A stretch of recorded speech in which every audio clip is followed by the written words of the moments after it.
Mga kababayan, Assalamualaikum warahmatullahi wabarakatuh. Madayaw ug maayong gabi kaninyong tanan.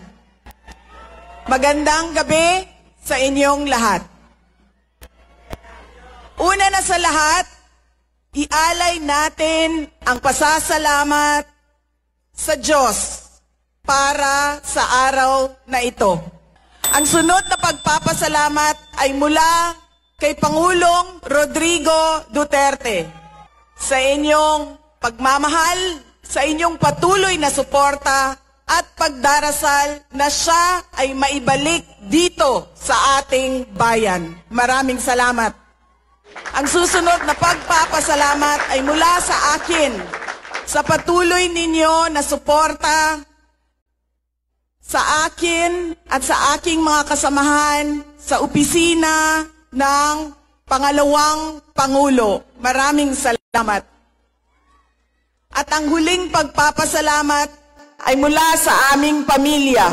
Dako kaayo ang amuang utang nga kabubuton kaninyong tanan sa oportunidad na ginahatag ninyo kanamo nga makaserbisyo sa atuang nasod.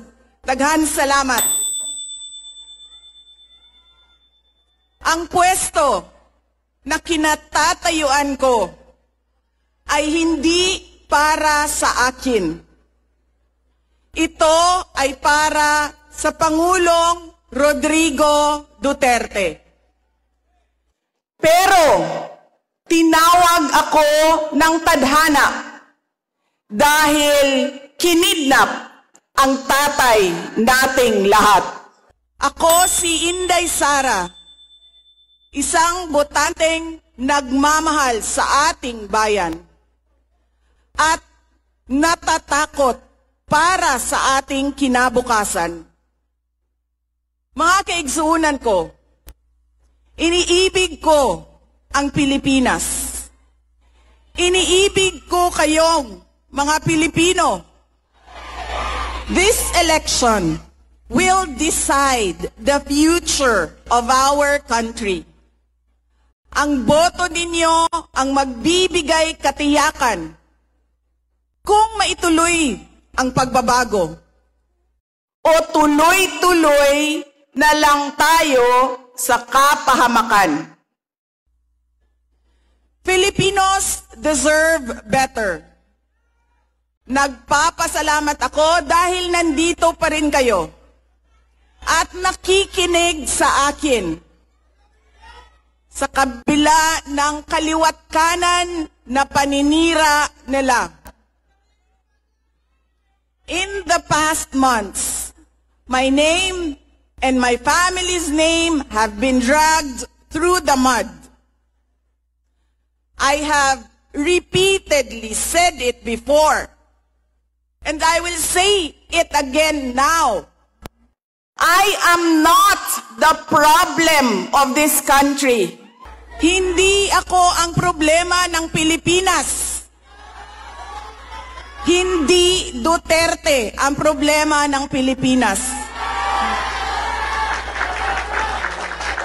Sino nga ba ang tunay na makikinabang kung tuluyan ng burahin sa mundo ang pamilyang Duterte? Hindi ang mga Pilipino. Lalo nang hindi makikinabang ang mga biktima sa krimen, mga walang trabaho, mga naghihirap, o maging ang mga nagugutom. What we are witnessing is a systematic demolition job against political opponents that once dared to put the country first, even if it meant going against the most powerful interests in our homeland. Sa kasamaang palad, iniluklok natin ang isang leader na walang kakayahang maintindihan ang tunay na kalagayan ng mga Pilipino. At higit sa lahat, hindi magdesisyon para sa kapakanan ng sambayanan. Pinagbabayaran natin ngayon ang pagpili ng maling leader. Nakikita natin ang lantaran at walang pakundangang paglabag sa ating saligang batas. Pinamumunuan din tayo ngayon ng isang taong patuloy pa ring tumatanggi, sumailalim sa isang pampublikong hair follicle drug test at nagsinungaling sa 20 pesos ang bigas. Ang masakit pa, nakuha nilang kidnapin ang dating Pangulo at dali-dalian nilang itinapon sa ibang bansa upang litisin ng mga dayuhan. Ngunit, higit pa sa mga kabiguang ito ay isang mas malalim na pambabastos at pang-iinsulto sa ating mga Pilipino. Iniinsulto nila tayo sa paggamit ng ayuda upang bilhin ang boto ng mga tao. Ang ayuda ay hindi naman likas na masama. Sa katunayan, marami ang natulungan nito noong panahon ng pandemya.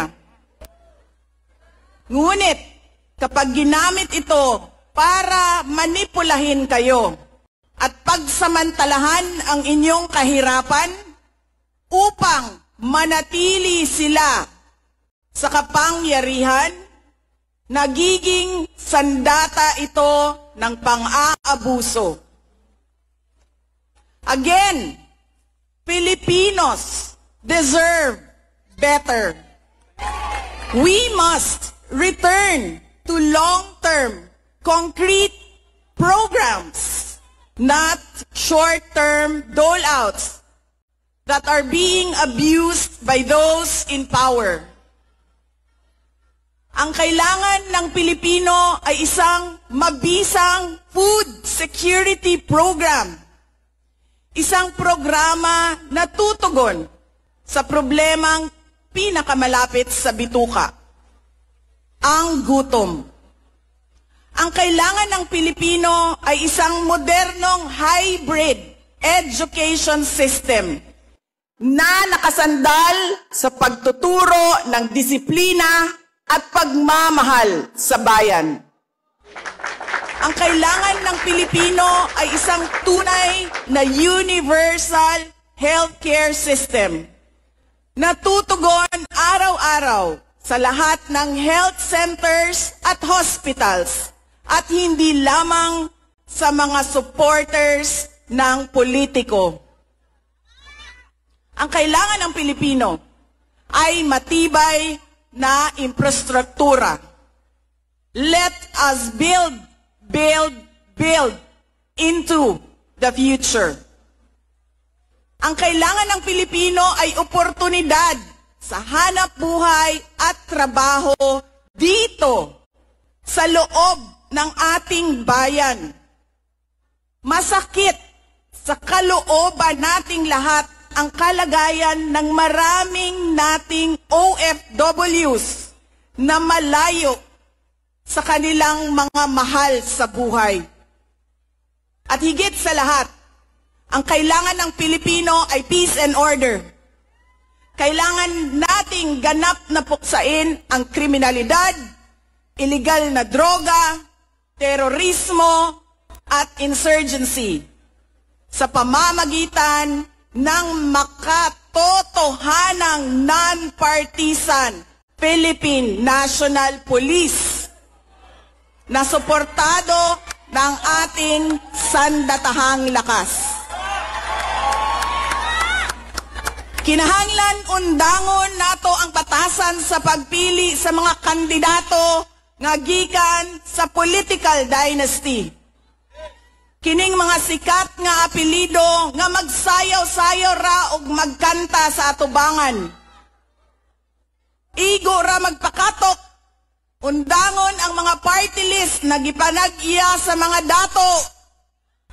Undangon ang mali na pagpili sa atong mga opisyales. Undangon ang budol o pagpamakak. Kailangan natin mag-vote straight sa mga taong magtutuloy ng nasimulan ni Pangulong Duterte. Idiretso natin ang boto. Number 38, Rodante Marcoleta. Number 10, Jimmy Bondoc. Number 56 sa balota, Attorney Vic Rodriguez. Number 22, Bato de la Rosa. Number 28, Bongo. Number 53, Apollo Kibuloy. Number 34, Raul Lambino. Number 30, J.V. Hinlo. Number 58, Philip Ipe Salvador. At number 42, Doc Marites Mata. Alam ko, hindi kayo matutuwa. Pero iboboto ko si Amy Marcos. Siya ang naglakas loob na buksan ang investigasyon sa pagdukot ng pamahalaan ng isang Pilipino dito sa bayan para ihatid sa mga dayuhan.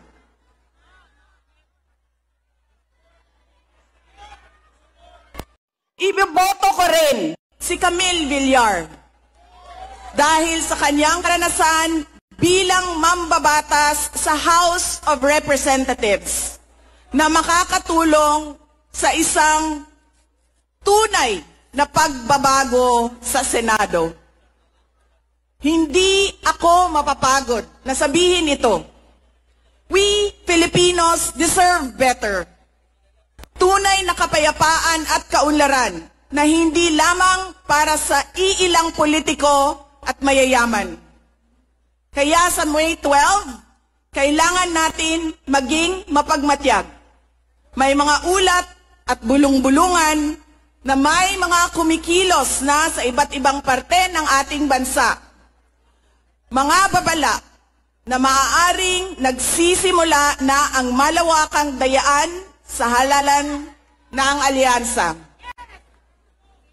Ang binuong alyansa ay isang mapanganib na pagsasanib puwersa ng isang administrasyong walang kakayahan, mga elitistang liberal, at mga tinaguriang makabayan na ang tunay na hangarin ay manatiling mahirap ang taong bayan. Isang alyansa na handang ibalik tayo sa kadiliman ng narco-politics, sa bangungot ng Typhoon Yolanda, kung saan ang mga Pilipino ay iniwan sa ulan, sa gutom, at sa kawalang malasakit. Ito ang alyansang muli nais nating alipinin gamit ang kahirapan, kasinungalingan, at kapangyarihan. Sa May 12, bumoto tayo ng may buong dangal. Bumoto tayo ng may tapang. Let us show the world that no amount of vote buying or cheating can suppress the fury burning in our hearts. Time and again, you have heard me say, God save the Philippines. Ngayong Lunes, bumoto tayo ng diretso. And let us all save the Philippines. Ako si Inday Sara Duterte, isang botante. Syukran.